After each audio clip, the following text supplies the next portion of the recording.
పిఠాపురానికి అయితే నియోజకవర్గానికి అయితే ఎవరు వస్తారు అనుకుంటే వంగా గీత గారు పవన్ కళ్యాణ్ గారు పోటీ చేస్తున్నారు. ఇద్దరు ఎవరు వస్తారు? జనసేన వస్తుంది ఎమ్మెల్యే కింద జనసేన వస్తుంది. అంటే పవన్ కళ్యాణ్ గారు పోటీ అంటే 2 చోట్ల ఓడిపోయారు కదా, ఆయన ఇక్కడ వస్తారని గ్యారెంటీ ఏముంది? ఆ 2 సార్లు ఓడిపోయినా ఫాలోయింగ్ ఇప్పుడు ఈ మైన ఎక్కువ ఉందన్న మన వాళ్ళకి. అది ఇంకోటి ఏంటంటే ఇక్కడైతే వంగా గీత గారు ఏ కష్టం వచ్చినా లోపలికి వస్తాను, కష్టం వచ్చి నేను చేస్తాను అంటున్నారు. అది ఎంతవరకు నిజం ఏంటి? అది ఆవిడ ముందు 2 సార్లు వచ్చినప్పుడు బాగానే చేస్తుందని ఆవిడ సైడ్ అయితే. మరి ఈసారి మనం పవన్ కళ్యాణ్ చూడాలి కదా, మరి ఎప్పుడు చూసాం చూడ. సినిమా బేస్ మీద వేస్తున్నారా ఓట్లు లేదా ఆయన మంచి? లేదన్నా, ఆయన గెలాలంటే ఇప్పుడు అందరు మన లేని వాళ్ళ గురించి ఆయన వచ్చింది మెయిన్ రావడం అయితే. ఆయన వస్తే పక్క రావాలని కోరుకుంటున్నాం పిఠాపురం. అది అంటే ప్రతి కూలి పని చేసే వాళ్ళు అందరూ బాగుపడతారని కోరుకుంటున్నాం. అది అంటే ఇంకోటి ఏంటంటే ఇక్కడ పవన్ కళ్యాణ్ గారు ఇప్పుడైతే నామినేషన్ వేయడానికి రెడీగా ఉన్నారు. వేసిన తర్వాత నుంచి ఆల్రెడీ ఇక్కడ చాలా వరకు గెలుస్తానని చాలా మంది చెప్తున్నారు. మా మనసులో గెలిచారు మరి పవన్ కళ్యాణ్ గారు. ఇక్కడైతే గెలవడానికి గెలవడానికి ఏంటంటే ఇప్పుడు పక్క అంటే జనసేన అందరూ పెట్టుకున్నారు, అభిమానంగా పెట్టుకున్నారు. ఇది సారి చేయకపోతే ఎవరు రారని చూస్తారు, ఎవరిని ఒకసారి చూడాలి కదా. తండ్రిని పెట్టి జగన్ చూసాం. ఈసారి మరి ఏమవుతుందో మరి పరిపాలన అసలు బాగోలేదు. ఎవరు కొందరు ఉన్న వాళ్ళకి రావడం అలా చేయడం జరిగింది మొత్తం మీద. ఏంటంటే ఇప్పుడు మనకి ప్రతి సభలోనూ కూడా పవన్ కళ్యాణ్ గారు వచ్చే మ్యానుఫ్యాక్చరింగ్ మొత్తం ఏ పథకాల కోసం విభజించట్లేదు.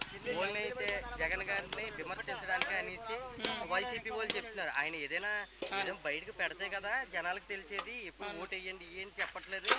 జగన్ విమర్శించడానికి అయితే మాత్రం బాగా విమర్శిస్తున్నారని జనాలు చెప్పేది అంతమంది చెప్తారనా, అది మన ప్రజలు తెలియాలి, ఓటు వేసే వాళ్ళు తెలియాలి ఏదైనా సరే. అది చెప్పలకి ఏముంది, పార్టీ పరంగా కొంతమంది చెప్తారు, లేదా అలాంటి కిట్ట కొంతమంది చెప్తారు, ఎవరు నచ్చిన వేసుకుంటారు. కానీ మా పిఠాపురంగా అయితే పక్క జనసేన వస్తుంది అనుకున్నాము ఈసారి అయితే. పిఠాపురానికి పవన్ కళ్యాణ్ గారు పోటీ చేస్తున్నారు కదా, ఇక్కడైతే ఎవరు వస్తారు అనుకున్నా? వంగా గీత గారు పిఠాపురానికి పవన్ కళ్యాణ్ గారు పోటీ చేస్తున్నారు. ఇద్దరు ఎవరు వస్తారు అనుకుంటున్నారు? కంపల్సరీగా రావాలంటే మాత్రం కళ్యాణ్ వస్తాడండి. కళ్యాణ్ గారు అంటే అంత గ్యారంటీగా ఎలా చెప్తున్నారు? మేము కరెక్ట్ గా చూపిస్తున్నామండి, డేర్గా చెప్తున్నామండి. మా సంఘం ద్వారా అంటే మాత్రం కళ్యాణ్ వస్తాడండి. అంటే వంగా గీత దగ్గర ఏదైనా కష్టం వచ్చిందంటే వస్తారంట కదా మీ ఇంట్లో ప్రతి ఇంటికి? వచ్చినా జరిగిన ఏం చెప్పలేమండి మేము.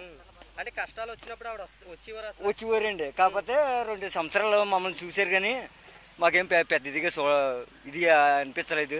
ఇప్పుడు అంటే మాత్రం మేము కొత్తగా మార్చున్నామండి.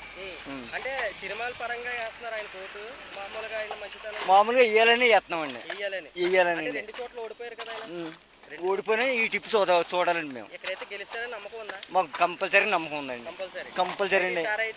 పిఠాపురం ఏరియా అయితే మాత్రం కంపల్సరీ తూర్పుగోదావరి జిల్లా కంపల్సరీగా ఉందండి. పవన్ కళ్యాణ్ గారు ఇక్కడైతే పవన్ కళ్యాణ్ గారు వంగా గీత గారు పోటీ చేస్తున్నారు కదా, వీళ్ళిద్దరు ఎవరు వస్తారు అనుకుంటున్నారు మీరు? పవన్ కళ్యాణ్ గారు మరి అంత పర్టికులర్ గా ఎలా చెప్తున్నారు? నమ్మకంగా ఈ శాసనం చూద్దామనండి. చూద్దాం. మరి వంగా గీత గారు ఏదైనా కష్టం వచ్చిందంటే ఇంట్లోకి వచ్చే వ్యక్తి అంటారు మరి చాలా మంది. లేదండి, వంగా గీతను వదిలేసేవాడిని. వంగా గీత గారిని వదిలేసారు అంటే ఆవిడ పరిపాలన కానీ జగన్ గారు ఇచ్చిన పథకాలు కానీ మీకు అందలేదండి. ఏది అందలేదు. మరి ఈయన వస్తే చేస్తారనుకుంటున్నారు? మాకు ఇల్లు స్థలాలు కూడా ఇవ్వలేదండి. ఇల్లు స్థలాలు అంటే ఏ సామాన్యుడు కూడా ఆయన ప్రభుత్వంలో బాగుపడలేదా? జగన్ ద్వారాగా వచ్చిన ఈ ప్రెసిడెంట్ కూడా మాకేం అనుకోలేదండి. ఈ ప్రెసిడెంట్ ఆదుకోలేదండి. ఇప్పుడు జగన్ చూద్దాం అనుకుంటున్నాండి, పవన్ కళ్యాణ్ చూద్దాం. పవన్ కళ్యాణ్ గారిని మరి ఆయన వస్తే బాగా చేస్తారనుకుంటున్నారా? చేస్తారండి కంపల్సరీ. రాజకీయం చూడలేదు కదా మీరు? వస్తున్న ఈసారి చూద్దాము. పవన్ కళ్యాణ్ మా మెజార్టీలో వచ్చేదండి. ఇక్కడ మంచి మెజార్టీలో వస్తారండి. తూర్పు జిల్లా అయితే వస్తారండి. ఉన్న జిల్లా అయితే మా సూపర్ కానీ ఈ జిల్లా పూర్తి పవన్ కళ్యాణ్. అన్నా పిఠాపురానికి వంగా గీత గారు పవన్ కళ్యాణ్ గారు పోటీ చేస్తున్నారు, వీళ్ళిద్దరు ఎవరు వస్తారు అనుకుంటున్నారు? పవన్ కళ్యాణ్ అయితే అండి ఏదో మనకి పెట్టారు కాబట్టి కంపల్సరీ చూడాలండి. అధినాయకుడైనా రాష్ట్రాల నుంచి మళ్ళీ మన పిఠాపురం ఎంచుకుంటాం. పిఠాపురం వాళ్ళు చేసుకున్న అదృష్టం అది. పిఠాపురం వాళ్ళు అంటే ఎందుకు చేసుకునే అదృష్టం అంటే కొంతమంది 2 చోట్ల ఓడిపోయారు అంటున్నారు. 2 చోట్ల ఓడిపోయిందంటే అండి అని ఓడిచ్చారు ఆ టైంలో. ఇప్పుడు కంపల్సరీగా పిఠాపురం వచ్చినందుకు మంచి పని జరుగుతుంది, మాకు కూడా అభివృద్ధి జరుగుతుందండి. మా పనులు కూడాను ఎన్నో చేస్తారని నమ్మకం మీద పిఠాపురం జనం కూడాను అనుకుంటున్నారు. మరి 2 చోట్ల ఓడిపోయారు కదా, ఇక్కడే గెలుస్తారని గ్యారంటీ ఏముంది? గ్యారంటీ ఏముందంటే అండి ఆ టైంలో ఊపేరండి. ఈ టైంలో చుట్టూ పవన్ కళ్యాణ్ అప్పుడు మాట్లాడుతూ రాదు చేత్తో రాదు అని వాళ్ళు ఇవాళ ప్రెస్ మీట్ పెట్టినా సూపర్గా మాట్లాడుతున్నాయండి. జనంలో రెస్పాన్స్ బాగుంది. 10 అన్న తర్వాత బాగా మాట్లాడుతున్నాయండి. జనాలు లోపలికి దూసుకెళ్ళిపోతున్నాడండి. మాట ఏ మాట మాట అని సరే మాకు లేబర్కి చేసి పెడతారని నమ్మకం కూడా కలిగిందండి. మరి చాలా వరకు మరి ఆయన గెలిస్తే కరెక్ట్గా పని చేస్తారని గ్యారంటీ ఉందా మీకు? గ్యారెంటీ ఉందండి. ఉందా? ఉంది. జనం మనిషి, తర్వాత మనుషుల్లో ఉండే మనిషి అండి. చాలా కష్టపడి ఇస్తేనా ఆయన విధానం బాగా మాకు నచ్చిందండి. అన్నిటి మీద చాలా సూపర్ అండి ఆయన విధానం. ఆయన మాట్లాడితే వంగాగీత గారి పరిపాలన కానీ జగన్ గారి పరిపాలన కానీ నచ్చలేదా మీకు?